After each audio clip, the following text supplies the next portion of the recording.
Hello students. So students, in the previous class, in the chapter that is matter around us pure, we were talking about the properties of the metal and non-metal. So we have seen in case of a non-metal students, non-metals they are non-ductile as well as they are non-malleable. It means they cannot be drawn into thin sheets or they cannot be drawn into thin wires. So they are non-malleable, they are ductile. Instead of that, they are brittle. Brittle means when you hammer them so that you can draw it into thin sheets or into thin wires, you will find that they will break into pieces. So this is the property that is called as brittleness. So non-metals are generally brittle. Then we have seen that non-metals generally they are bad conductor of heat and electricity except that of a graphite. So graphite is an exception which we will use in dry cells and it is a good conductor of electricity. But other than that, if you look at the non-metals, they are generally not a good conductor of heat and electricity. Then you can see students that non-metals they are the non-sonorous. Non-sonorous means what? That they do not produce sound when you hammered or when you strike them. Okay, as we have seen in case of the metal. Now, non-metals they are not having the only grey or black in color, but they are colorful. They are having present in many different colors that we have seen in the previous class also. And if we talk that they are generally soft, so except that of the diamond, which is a form of a carbon, allotropic form of carbon, non-metals they are generally soft. And since they are soft students, so we can say that they are having the low tensile strength. Okay, it means they are not able to hold a large weight, as we can see in case of a metal. Now, not only this students, but the non-metals, they are generally having low melting and boiling point. Okay, so graphite, again exception is there, that is graphite.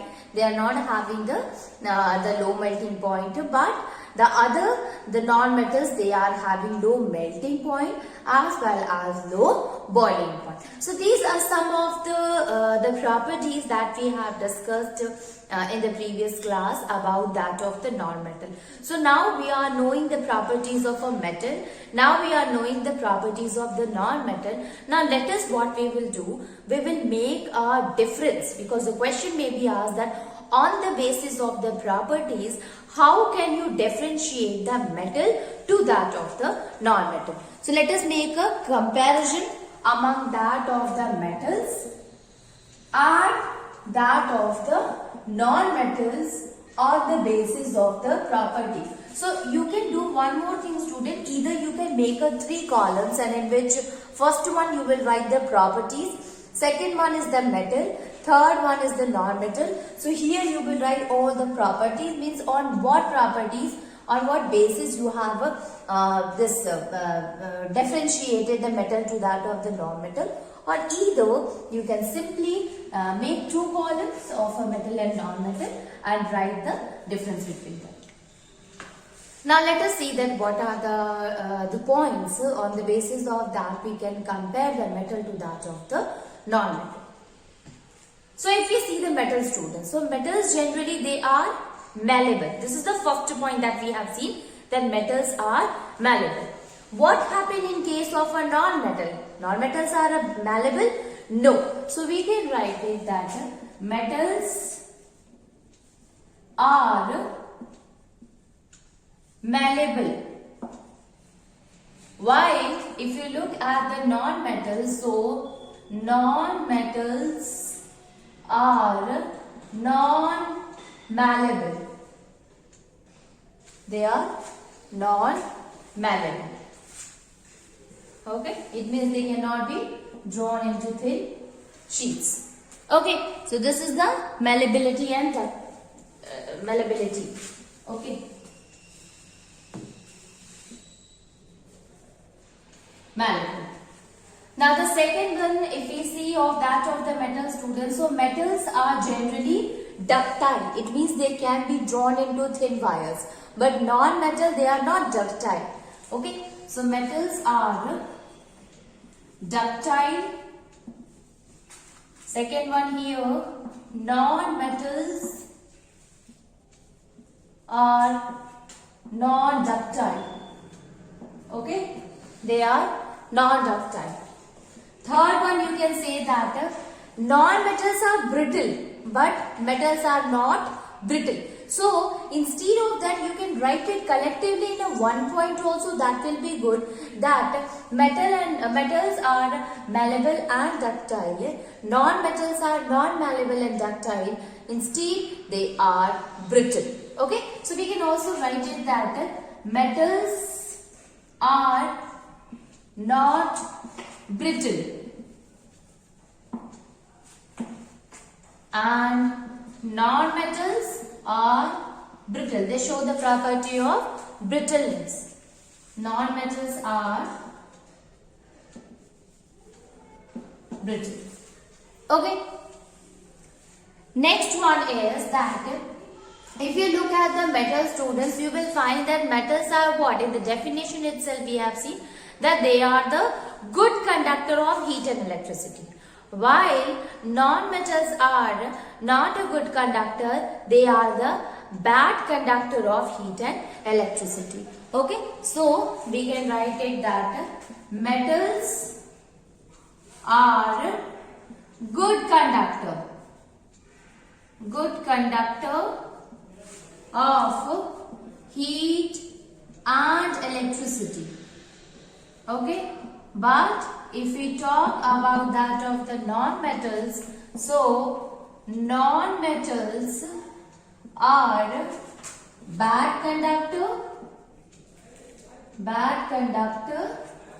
of heat and electricity. So they are considered to be the bad conductor of heat and electricity. Again students, here is an exception that we are knowing, that graphite. Graphite is what? It is a good conductor. Okay. So we can also write in a bracket except graphite, which is a good conductor of heat and electricity. Graphite, which is a good conductor. Okay. So it is considered to be the good conductor of heat and electricity. Okay. Diamond and graphite both are the good conductor students. So we can say that allotropic form of the carbon, they are considered to be the good conductors. Now let us move on and see the other properties also and how we are able to differentiate them from that of the property of metals. So we can write it, and that is metals are generally lustrous. Okay, so we have seen that metals are having shiny appearance, and that is why they used to reflect. So they are very good reflector of light. They are lustrous. It means they are shining in appearance. What happened in case of non-metals? Non-metals are non-lustrous. It means they appear dull. They do not reflect light. They do not have a shining appearance. Okay. So we can write it that metals are lustrous. They are lustrous. But non-metals are non-lustrous. Okay. So non-metals are non-lustrous. Next one, we can talk student about the state also. So generally you have seen that most of the metal except that of the mercury, they all exist in a solid form. What happened in case of the non-metal? In case of a non-metal, it can exist either in solid, either in liquid or in the gaseous form also.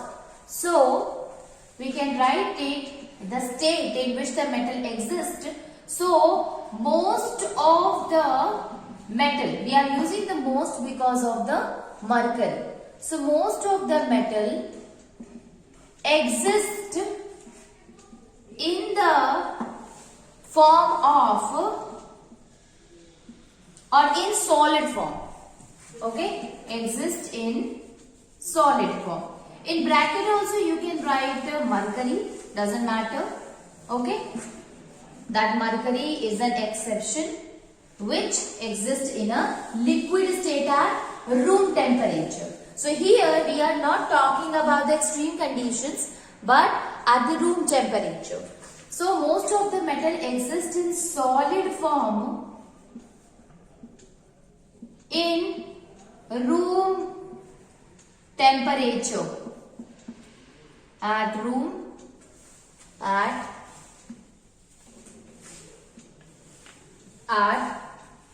temperature, except mercury,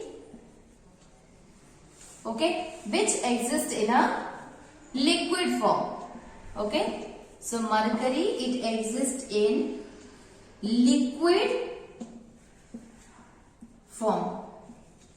Okay, so mercury, it exists in a liquid form, students. Now what happened in case of that of the non-metal? So non-metal, it exists in solid, in liquid and in the gaseous form. So it exists in all the three forms at the room temperature. So we can write it, that is, non-metals can exist in all the forms, all the three states, that is solid, liquid and gaseous form. You are doing already the example, students, in which we can say that non-metal can exist in gaseous form also. Now you have seen in case of the metals that metals are generally strong, and if we move a little bit before, then we have seen that metals are hard but non-metals are soft, exception is there, and that is diamond. Okay, so we can write it that metals are generally hard. Again, in the metals also, students, we can see except sodium and potassium. So we have seen in case of a sodium or potassium that they are the soft metal, and they are this much soft that they can be easily cut with the help of a sharp knife. So we can say that except sodium and that of the potassium, metals are generally hard. But here in this case, students, we can say that metals are generally soft. Okay. Again here an exception is there, and that exception is except diamond. So diamond is what? It is a form of a carbon and it is the hardest substance still known. So you can understand that diamond, because other non-metal they can be easily cut with the help of knife, but the diamond is not like that. Here also, students, we have seen an exception in case of our metals, that metals are generally hard except that of the sodium and potassium. Okay, so sodium and potassium are considered to be the softer one, while other metals are the hard. If we see the next property, so the next property is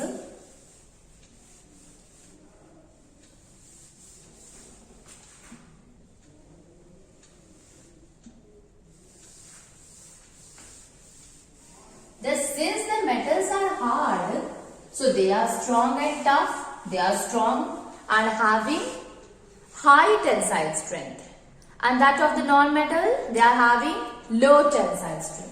So we can write the next one, and that is metals are strong and have high tensile strength. Okay. Again here, except sodium and potassium. Again the same. Okay, because they are the soft ones, so you cannot take it to keep a large substance. Sorry. While in case of the non-metals are not strong. They are not strong, but we can say that not strong as well as and have low tensile strength. Okay, obviously if it is a soft one, so they are not strong also, and thus they are having the low tensile strength. Now the next property is that metals, when you hit it, it produces sound. So metals are generally sonorous, but non-metals are non-sonorous. Okay, they do not produce sound. So we can write it. Metals are sonorous. Okay, they produce sound when anything strike on them. But non-metals are not sonorous. Okay, non-metals are not sonorous. Next one is metals generally exist in a grey or black in color, but non-metal can exist in a many different types of a color. So we can write it. Metals exist mainly. Here it is not for the everyone. You know that an exception is again here, like the copper is there, student. Copper is considered to be the reddish brown in color. Gold is there, which is yellow in color. So we can say that generally most of the metal, they exist in grey or black in color. Okay, so it is grey or black in color. But if we talk about the non-metals, so non-metals exist in the different colors. Okay, in many different types of color. So we have seen here, students, that if we talk about it, it can exist in yellowish green, it can exist in reddish brown, it exists in yellow also, it exists in a red graphite, red in color, black in color. So it exists in different types of color. Last one, but not the least, that is metals are generally having high density, but non-metals are having low density. So we can write it, their metals are generally having high density. It is having high densities. But if we talk about the non-metals, so non-metals are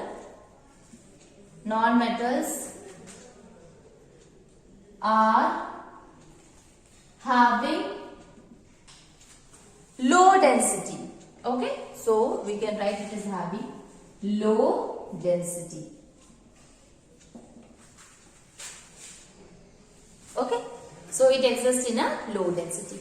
These are what, student? These are the comparison between that of the metal to that of the non-metal on the basis of their property. So they are having different property and which make them differ from each other. So whenever the question is asked that write the difference between the metal and non-metal, you will write on the basis of their properties. Okay. So this is the property of that of the metal and non-metal. Now let us see the another concept, and that is the concept of the metalloids. So you see, students, that what are metalloids? You have understood. So element can be metal, element can be non-metal, and this property we will say that why they are the non-metal and metal on the basis of their property. So whenever a question has been asked like that, why copper is a metal and why sulfur is a non-metal, so you have to write that it is metal because it shows such kind of a property. Sulfur is a non-metal because it shows this property. So you have to write on the basis of their property that how copper differ from that of the sulfur, even though both are what? Both are elements only. So they are the pure substance made up of only one kind of a particle, cannot be separated with the help of usual chemical methods. No, you cannot. So it is having the property of the element, but they differ from the metals to that of the non-metal, means they differ from each other because of some of their property. So you have to write that why two elements are differ from each other on the basis of the properties of the metal and the non-metal. Okay. Now we are knowing metal, we are knowing non-metal. There is another concept that we should know, that there are some of the metals which we call as a metalloids instead of calling it into a metal or a non-metal. So we have used another term for it, and that is metalloid. What is a metalloid? Basically what happened that there are elements which shows both of the properties. It means they shows little bit property of the metal, they show little bit property of the non-metal. So since they are showing the property of a metal as well as non-metal, so we can say that they are what? They are showing the intermediate properties between, means they act as an intermediate between the metal and the non-metal. Okay, so this intermediate element which shows the properties of both a metal and non-metal are known as the metalloids. Okay, so we can write it that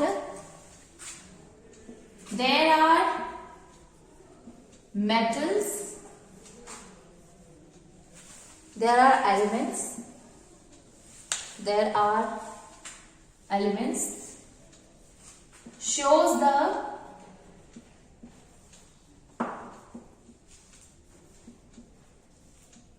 properties of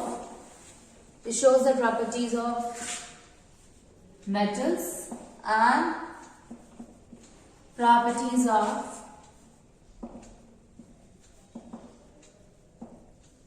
non-metals. Okay, such kind of elements showing both the properties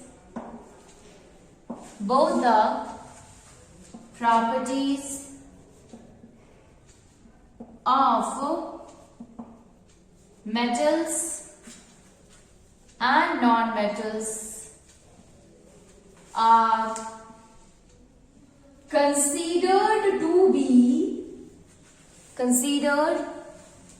to be a metalloid.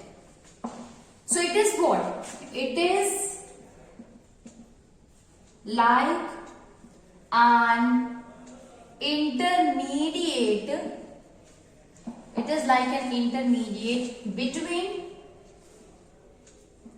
metals and non-metals. Okay, so it is like what? It is an intermediate between metals and that of the non-metal student. This is what? This is we are talking about the metalloids. Now let us move on and see the another one. So till now students, you see we had discussed about the element. We have seen that what is the element and what are the different types of the element, which includes the metal, which includes the non-metals, as well as which includes the metalloid also. Okay, so elements showing such kind of a properties, we will categorize them into the metal, non-metal and metalloid. Now let us see about an impure substance, and that is mixture. Okay, so what do we understand by mixture, and then we will move to the compound also, and try to understand the difference between that of the mixture to that of the compound. Okay. So we have understood the term that is element. Now the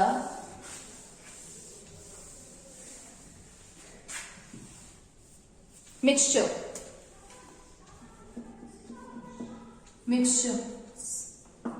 So what is a mixture? It is an impure substances. Impure substances, it means it is a combination of a more than a one type of a particle. Because we have seen in case of the elements, we said that it is a combination of only one type of a substance. But a mixture is consisting of a more than a one particle. So we can say that we can define mixture is as mixture is a substance in which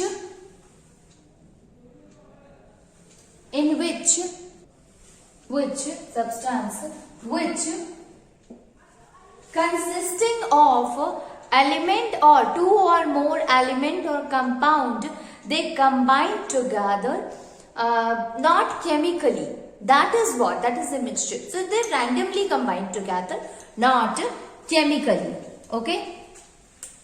Which two or more elements and compounds, elements or compounds we can say, or elements or compounds. So mixture is substance in which two or more element and compound not chemically combine together. Okay, or combine together, not chemically you can say. Okay, so it is a substance in which two or more element or a compounds, they combine together but not chemically. Okay, that is what? That is a mixture. So we can say air. Air is what? It is a mixture in which oxygen is there, in which nitrogen is there, in which helium is there. Okay, so it is what? It is a mixture. Mixture of different gases. Okay, including oxygen, nitrogen. Okay.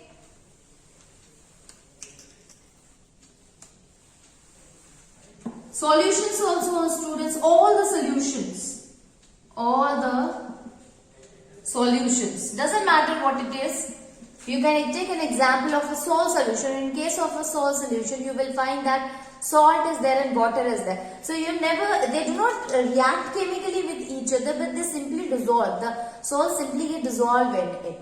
Okay. Not only this, you never take in a proper ratio. You will simply take a 1 or a 2 teaspoon full of a salt in the water and dissolve it, and the salt will also get easily dissolved in it. This is a salt solution. Same thing happened with the lemonade. If you are making the lemonade, so you just take the lemon juice and then you will take sugar, then you will take salt also. You will combine all these components together randomly, and they do not react with each other, but they simply get dissolved, and that is what we can say that is a mixture. So lot of examples are there, student. Let me write a few of the examples in which we can say that these are the mixtures. So salt solution, then sugar solution, then milk is there. Milk is a mixture of fats. It is a mixture of water is also present. So milk is there, students. Air, we all are knowing air is a mixture of all different gases. Then petrol and water. Then chalk and water. So chalk do not get dissolved in it, but we can simply mix it. Sand and iron.